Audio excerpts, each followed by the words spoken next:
Welcome to GG's day book. இன்றைக்கி நாம் சக்கரவள்ளி கிழங்கை வச்சு ஒரு சூப்பரான குயிக்காக செய்யக்கூடிய ஒரு சட்னி ரெசிபி தாங்க பார்க்க போகிறோம். இந்த சட்னி இட்லி, தோசை, சப்பாத்திக்கெல்லாம் ரொம்ப நல்ல மேட்சிங்காக இருக்கும். சாதத்தோடையும் பிசைஞ்சு சாப்பிட்றதுக்கு ரொம்ப டேஸ்ட்டாக இருக்கும். சரி வாங்க இப்போது செய்முறையாக பார்க்கலாம். முதல்ல ஸ்டவ்வில் ஒரு பேன் வச்சுக்கலாம். அதில் 2 டீஸ்பூன் அளவுக்கு எண்ணெய் ஊற்றிக்கலாம். எண்ணெய் நல்லா சூடானதுக்கப்புறமா ஒரு சின்ன துண்டு கட்டி பெருங்காயத்தை சேர்த்து நல்லா பொரிய விட்டுக்கலாம்.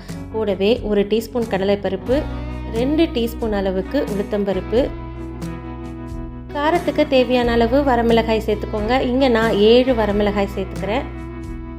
இது எல்லாத்தையும் நல்லா செவக்க வறுத்துக்கணும். கூடவே இந்த சட்னியோட புளிப்புக்கு தேவையான அளவு புளி சேர்த்துக்கலாம். ஒரு சின்ன துண்டு புளியை சேர்த்து அதையும் இது கூடவே வறுத்துக்கலாம்.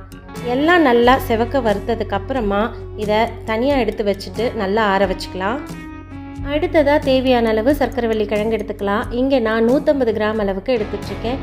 இதை தோலெல்லாம் பீல் பண்ணிவிட்டு நல்லா துருவி எடுத்து வச்சுக்கலாம். இந்த மாதிரி நல்லா துருவினதுக்கப்புறமா வறுத்து வச்சுருக்கிற பருப்பையும் மிளகாயும் மிக்ஸி ஜாரில் சேர்த்துக்கலாம். இந்த சட்னிக்கு சர்க்கரைவள்ளி கிழங்கை நான் அப்படியே பச்சையாக தான் அரைப்பேன். எங்களுக்கு அந்த ரா ஃப்ளேவர் பிடிக்கும். உங்களுக்கு பிடிக்கல அப்படின்னா பருப்போட இதையும் ஒரு 5 நிமிஷம் வதக்கிட்டு அதுக்கப்புறமா அரைச்சிக்கோங்க.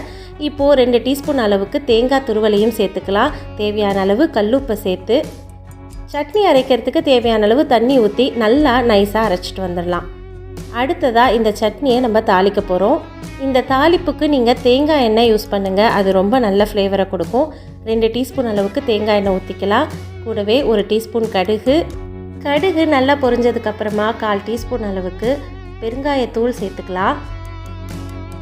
ஒரு கொத்து கருவேப்பிலையும் சேர்த்து நல்லா பொரிய விட்டுட்டு அதை அப்படியே சுட சுட சட்னியில் கொட்டிடலாம்.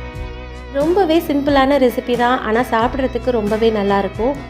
பச்சையாக இந்த சர்க்கரைவள்ளி கிழங்கை அரைக்கிறதுக்கும் அதை வதக்கிட்டு அரைக்கிறதுக்கும் ரெண்டுமே வேறு டேஸ்ட்டை கொடுக்கும். 2 விதமாகவும் ட்ரை பண்ணுங்கள். உங்களுக்கு எது பிடிச்சிருக்கோ அதை ஃபாலோ பண்ணுங்கள். ஏன்னா சர்க்கரைவள்ளி கிழங்கு உடம்புக்கு அவ்வளோ நல்லது. ஏதாவது ஒரு வகையில் நம்ம சேர்த்துக்கிறது நம்மளோட ஹெல்த்துக்கு ரொம்பவே ஹெல்ப் பண்ணும். இன்றைக்கி நான் இந்த சட்னியை சப்பாத்திக்கு சைடிஷாக வச்சுருக்கேன். கூடவே அவரைக்காயில் பருப்பூசலி மாதிரி பொரியல் செஞ்சு வச்சுருக்கேன். அவ்வளோதான், சிம்பிளாக ரொம்ப டேஸ்டியாக ஹெல்த்தியாக எங்களோட பிரேக்ஃபாஸ்ட் முடிஞ்சுது. அடுத்த ஒரு நல்ல வீடியோவில் உங்களை நான் சந்திக்கிறேன். தேங்க்யூ.